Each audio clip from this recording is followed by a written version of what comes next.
I was in a filmmaking class once, and the professor brought up the subject of copyright protection for your script, your screenplay, whatever. And I don't know if he brought it up or a student did, but the discussion turned to poor man's copyright.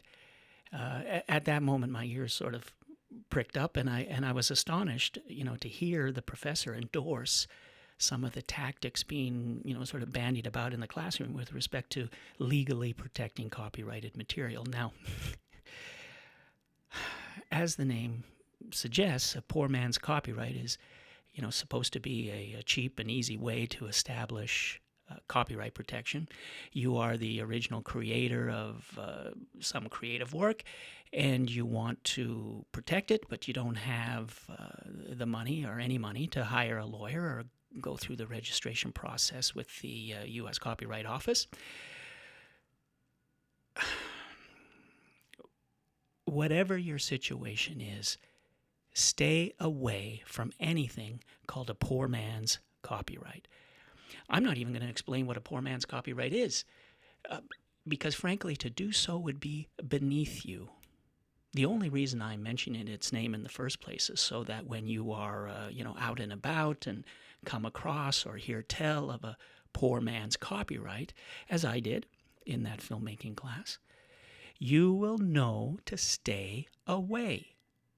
There is no such thing as a poor man's copyright. Look, I get it. You may not have two nickels to rub together, but there is something you need to understand. If you are a person who has created an original creative work that is subject to copyright protection, then what you do have in your hot little hands is a very valuable piece of property.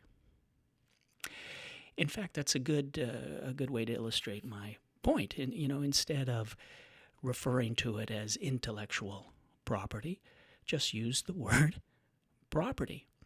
As I mentioned in my introductory video, everyone understands that property, real property, land, a house, has value.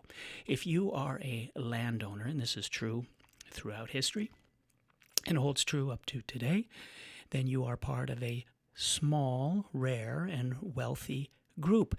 Not only does that hold true for intellectual property, I would argue that in this day and age, the potential value of your intellectual property is as great or even greater than said house or land or building.